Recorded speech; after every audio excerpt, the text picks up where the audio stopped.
கோகிலா, உன்னை பார்த்தா எங்களுக்கெல்லாம் வேற மாதிரி தான் தெரியுது.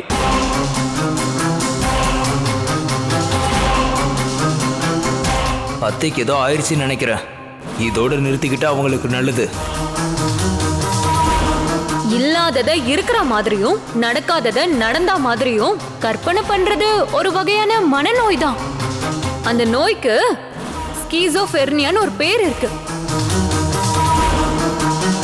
ஒன்னு நீ தூக்கத்துல கனவு கண்டிருக்கணும், இல்ல நீயா ஒரு கற்பனை பண்ணி இருந்திருக்கணும்.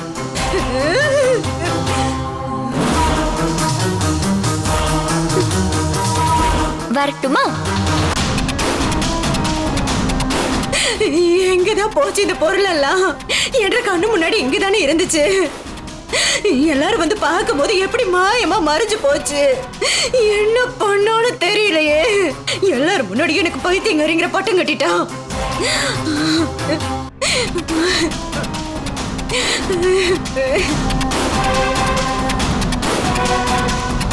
விட மாட்டேன்டி உன்ன, விட மாட்டேன். இவளை விடக்கூடாது, இவளை சும்மா விடக்கூடாது.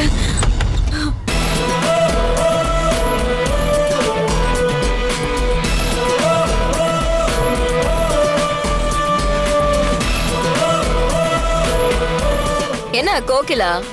ஏய், இப்ப என்னத்துக்கு திரும்ப வந்த? கவலைப்படாத கோகிலா, நடந்ததெல்லாம் நினைச்சா உனக்கே பைத்தியம் பிடிச்ச மாதிரி தான் இருக்கும். அச்சோ, இப்போ அப்படிதான் இருக்கும்.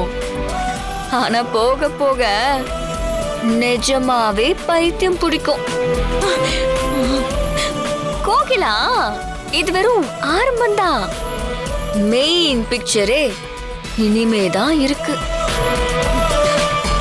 இப்போ யார் உன்னை இங்க வர வச்சாங்களோ அவங்களே உன்னை பைத்தியம்னு சொல்லுவாங்க. ஏன் ஒட்டுமொத்த குடும்பமே உன்னை பைத்தியம்னு தான் சொல்லும். நீயே பைத்தியம் ஆயிட்டா அப்போ யாருக்கு நீ திருமண முறிவு விழாவை நடத்துவ? யாரு பைத்தியமாக்குவ?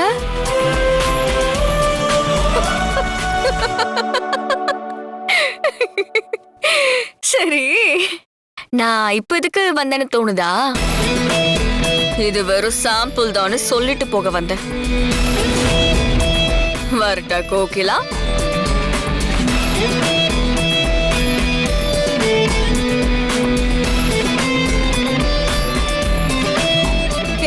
ஏய் ஏய் ஏய், உன்ன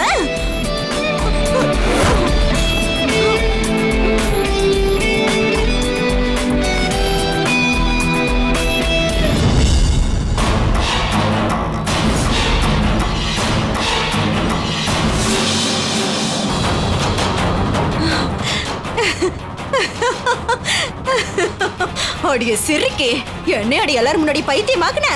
மாட்னடி, மாட்ன இதா வெத்தல காம்பு கிடக்கு. எப்படி சுண்ணாம்பைய முந்தானில மாட்னடி. இத காமிச்சு எல்லார்கிட்டயும் உனக்கு என்ன பண்றேன்னு பாரு.